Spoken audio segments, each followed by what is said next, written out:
Friends, आज की video में हम बात करेंगे कि मॉपअप काउंसलिंग में ऑल इंडिया कोटा के कितनी सीटें आ सकती हैं। और क्योंकि इस बार सीट ब्लॉकिंग होने के चांसेस कम हैं, तो अगर सारी सीटों पे एडमिशन होता है इस बार, नॉट लाइक प्रीवियस ईयर, कि प्रीवियस ईयर में तो 150 से 200 गवर्नमेंट की ऐसी सीटें थी जिसमें एडमिशन ही नहीं हुआ था। मीन्स वो लाइफ टाइम के लिए खाली हो गई थी उस पर्टिकुलर ईयर के लिए। तो कहने का मतलब है कि अगर सीट ब्लॉकिंग नहीं होती है, जिसका तो प्लान किया हुआ है एमसीसी ने, ठीक है, कि ना हो, सभी सीटों पे एडमिशन हो, मिनिमम वेस्टेज ऑफ सीट हो, अगर ऐसा होता है तो कितना कट ऑफ जा सकता है, ये हम इस वीडियो में बात करेंगे। कितनी सीटें आई हैं, मतलब पॉसिबिलिटी है, वो भी हम बात करेंगे। और मॉपअप काउंसलिंग आपकी कब से स्टार्ट हो सकती है, क्योंकि ऑलरेडी आपका राउंड 2 शेड्यूल डिले हो चुका है। क्योंकि राउंड 2 की जो ज्वाइनिंग है वो आज मीन्स मोस्टली कंप्लीट हो चुकी है। बहुत सारे बच्चे हैं जो ऑलरेडी मेरे कंसल्टेशन में हैं, कईयों ने ज्वाइन कर लिया है, तो कुछ अपडेट दिया है। उस अपडेट के हिसाब से मैं आपको कुछ बताऊंगा कि एम्स में किस तरह से सीटें आपको मिल सकती हैं, या फिर जीएमसी में किस तरह से सीटें आपको देखने को मिल सकती हैं मॉपअप में। और अगर आप राउंड 2 और मॉपअप के बीच में कंफ्यूज हैं ऑल इंडिया कोटा और स्टेट कोटा में, तो ये वीडियो आपके लिए बहुत ही अच्छा हो सकता है। तो चलिए बात करते हैं वन बाय वन। सबसे पहले कि मॉपअप में सीटें कितनी आ सकती हैं। जहाँ तक मॉपअप की सीटों की बात करें तो मॉपअप में कम से कम 7,000 के करीब टोटल सीटें आ सकती हैं, जिसमें एमबीबीएस, बीडीएस, बीएससी नर्सिंग की सीटें हो सकती हैं। तो कहने का सीधा सीधा मतलब ये है कि अगर इसमें हम बात करें कि एमबीबीएस और गवर्नमेंट की कितनी सीटें आ सकती हैं, जो कि ज़्यादा कंसर्न होता है, तो लगभग ये मान के चलिए कि 35 to 40% सीटें ओवरऑल 7,000 का यहाँ पे आ सकती हैं। मीन्स 2,000 से तो ऊपर सीटें आनी ही चाहिए लगभग, जहाँ तक लगता है, जिसमें आपका एम्स भी होगा, जिपमर भी होगा, सेंट्रल यूनिवर्सिटीज़ भी होंगी, और गवर्नमेंट कॉलेजेस, ईएसआईसी इंस्टीट्यूट, ये सारे इंस्टीट्यूट होंगे यहाँ पे। अब इतनी सीटें अगर आती हैं तो आपका कट ऑफ क्या होगा, क्योंकि ये बहुत ज़्यादा इंपॉर्टेंट है। अब कट ऑफ इस बात पे डिसाइड करेगा कि किस तरह से काउंसलिंग आपकी प्रोसीड होती है, क्योंकि राउंड 2 बहुत ज़्यादा इंपॉर्टेंट था, जैसा कि मैंने पहले भी कहा था, चाहे वो ऑल इंडिया कोटा हो या स्टेट कोटा हो। अब ये मॉपअप की काउंसलिंग कब शुरू होगी, पहले तो ये बात करते हैं, फिर कट ऑफ किस तरह से डिसाइड होगा ये हम बात करते हैं। मॉपअप की काउंसलिंग का जो शेड्यूल है वो तो कल से ही है, मीन्स 23 से उसका रजिस्ट्रेशन है। लेकिन क्योंकि ऑलरेडी आपका राउंड 2 डिले हो चुका है, ठीक है, तो मॉपअप के भी डिले होने के चांसेस काफ़ी बनते हैं। तो मॉपअप की काउंसलिंग आपकी लेट नवंबर में शुरू हो सकती है, इसका रजिस्ट्रेशन। और जहां तक कि मॉपअप की काउंसलिंग से पहले सभी स्टेट का राउंड 2 कंप्लीट हो जाना चाहिए, ऐसा भी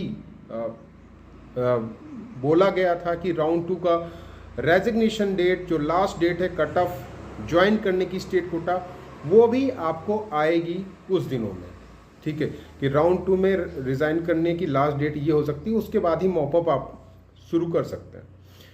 हालांकि इसका भी पीजी के केस में ये बोला गया कि ठीक है, जिनका स्टेट राउंड 2 मॉपअप की काउंसलिंग के अलॉटमेंट से पहले तक कंप्लीट हो जाएगा, या फिर कुछ वहाँ तक जाते हैं, लेट होता है जिनका, फिर भी उसमें कोई प्रॉब्लम नहीं होगी। जिनका स्टेट राउंड 2 में होगा, अगर उन्होंने मॉपअप में रजिस्ट्रेशन किया होगा या फिर मॉपअप में अप्लाई किया होगा, चॉइस फिलिंग की होगी, तो मॉपअप में उनको सीट अलॉट नहीं होगी, उन्हें स्टेट कोटा की ही सीट मिलेगी। क्योंकि यहाँ पे सॉफ्टवेयर जो इन्होंने बनाया हुआ है वो काफ़ी फ़ायदेमंद है, और उस सॉफ्टवेयर के बेसिस पे ये पता चल जाएगा कि इस बच्चे को ऑलरेडी राउंड 2 में सीटें मिल चुकी हैं और ये मॉपअप में इसको सीट अलॉट ना की जाए। तो अगर ये प्रोसेस चलता रहता तो स्टेट तक आपकी फाइनल काउंसलिंग हो जाएगी कंप्लीट। लेकिन सबसे ज़्यादा इंपॉर्टेंट बात ये है कि स्टे तक क्या ये बाउंडेशन लगाते हैं, किसी तरह का बॉन्ड लगाते हैं कि स्टे राउंड तक जो भी अलॉटमेंट होगा वो फाइनल होगा, उसके बाद सीट एनी हाउ आप किसी भी कंडीशन में नहीं छोड़ सकते हैं। नॉट लाइक प्रीवियस ईयर कि उन्होंने 50,000 का फाइन रखा हुआ था, और उसके बाद भी बच्चों ने 100-200 सीटें छोड़ दी थी, 50,000 फाइन होने के बावजूद भी। तो अगर ऐसा होगा तो फिर से काफ़ी सीटें वेस्ट जाएंगी, लेकिन प्रीवियस ईयर्स की कंपैरिजन में इस बार कम सीटें वेस्ट जाएंगी, इतना श्योर है। तो जो कट ऑफ हो सकता है हमारा, ठीक है, कट ऑफ हो सकता है वो हमारा हो सकता है लगभग, अगर लास्ट काउंसलिंग तक फाइनल हर एक सीट पे एडमिशन होता है तो आपका कट ऑफ 590 के अप्रॉक्स जा सकता है। जनरल, ईडब्ल्यूएस और ओबीसी इन तीनों का 590 प्लस रह सकता है। ठीक है, अगर सारी सीटों पे एडमिशन होता है तो मैं पहले बता रहा हूँ लास्ट काउंसलिंग तक। ठीक है, और इसी तरह से अगर आप एससी और एसटी की बात करें तो एससी का भी कट ऑफ मीन्स अगर आप देखेंगे लास्ट सीट तक एडमिशन होता है तो 1,20,000 तक पहुंच सकता है। ये लास्ट तक अगर काउंसलिंग में बच्चे पार्टिसिपेट करते हैं और लास्ट तक नई सीट मिलती है। और इसी तरह से एसटी का भी 1,40 तक पहुंच सकता है, 1,40 तक। तो कहने का सीधा सीधा मतलब ये कि अभी भी सीटें आएंगी, मॉपअप में काफ़ी सीटें आएंगी। जहाँ तक मुझे लगता है कंपेयर टू लास्ट ईयर इस बार मॉपअप में सीटें थोड़ी सी ज़्यादा होंगी, लेकिन किस कॉलेज की होंगी ये इसमें थोड़ा सा कन्फ्यूज़न है, क्योंकि अच्छे कॉलेजेस की ज़्यादा सीटें आएंगी नहीं आएंगी ये यहाँ पे डाउटफुल है, क्योंकि यहाँ पे अच्छे कॉलेजेस की सीटों को शायद बच्चे कम छोड़ें। लेकिन फिर भी आपको जो लोअर कॉलेजेस हैं, जैसे कि आपके साउथ के कॉलेजेस हैं या फिर नॉर्थ ईस्ट के कॉलेजेस हैं या फिर अदर स्टेट के लोअर ग्रेड के कॉलेजेस हैं, इनकी जो ऑल इंडिया कोटा में सीटें हैं वो काफ़ी देखने को मिलेंगी, जिसमें उड़ीसा, झारखंड, छत्तीसगढ़, इनके जो नए कॉलेजेस हैं इनकी सीटें आपको काफ़ी देखने को मिल सकती हैं। इवन आपको उड़ीसा में एससीबी, कटक, पीएमसीएच, पटना, बिहार में ये सारी सीटें अभी भी आपको मॉपअप में देखने को मिल सकती हैं।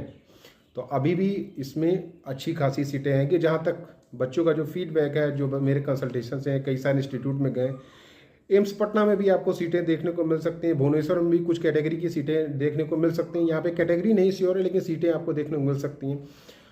इसी तरह से लगभग सभी एम्स में आपको सीटें मिल सकती हैं। और सबसे ज़्यादा इंपॉर्टेंट बात यह है कि एम्स मदुरई में भी आपको काफ़ी अच्छी सीटें, जिपमर कराईकल में भी बहुत अच्छी सीटें आपको देखने को मिल सकती हैं।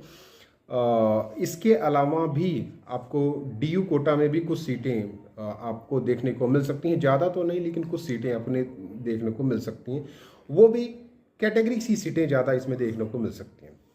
तो कहने का सीधा सीधा मतलब ये है कि एनी हाउ अगर एमसीसी अपने प्लान में सक्सेसफुल हो जाता है, वो सुप्रीम कोर्ट के ऑर्डर का पूरी तरह से पालन करता है, सीट वेस्टेज अगर 0 होती है तो फिर जो लो स्कोरिंग बच्चे हैं उनको डेफिनेटली बहुत अच्छी सीटें मिल सकती हैं। तो आई होप कि ऐसा एमसीसी प्लान में सक्सेसफुल हो और ये सीटें उनको मिल जाए। तो ये एक इंफॉर्मेशनल वीडियो था आप लोग के लिए कि इस तरह से हो सकता है और सीटें आपको मॉपअप में भी देखने को मिलेंगी।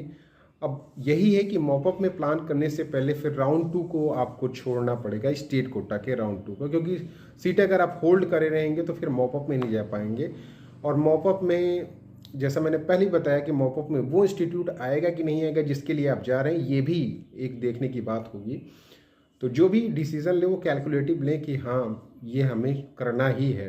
ठीक है, ऐसा नहीं हाफ माइंडेड से ना लें। ठीक है, नहीं लेना है स्टेट कोटा में तो ठीक है, प्रॉपर डिसीजन। ऐसा नहीं होना चाहिए कि स्टेट कोटा की सीटें आप छोड़ें उसके बाद फिर डाउटफुल रहें, फिर डरते आगे बढ़ें। ऐसा नहीं होना चाहिए।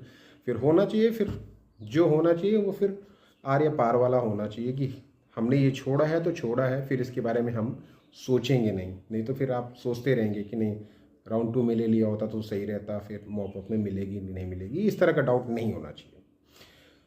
तो होपफुली मॉपअप में अच्छी खासी सीटें आएंगी, कंपेयर टू लास्ट ईयर अच्छी सीटें आ सकती हैं, क्योंकि राउंड 2 स्टेट कोटा काफ़ी क्रूशियल है और उसमें मैक्सिमम सीटें ऑक्यूपाई हो सकती हैं इस बार बिकॉज ऑफ एमसीसी जिस तरह से इन्होंने काउंसलिंग का रूल रखा है। तो आई होप कि ये वीडियो आपको पसंद आया हो। मेरा वीडियो बनाने का मकसद यही रहता है कि आप लोग को जेन्युइन इन्फॉर्मेशन और टाइम पे इन्फॉर्मेशन आपको मिल जाए। मेरा मकसद ये नहीं रहता कि बहुत सारी वीडियोस आपको बनाए जाएँ और फिर उस तरह के इस वीडियो में कुछ बोला, उस वीडियो में कुछ बोला, इस तरह की इन्फॉर्मेशन नहीं देता हूँ मैं। जेन्युइन इन्फॉर्मेशन आपको देने की कोशिश करता हूँ। That's all.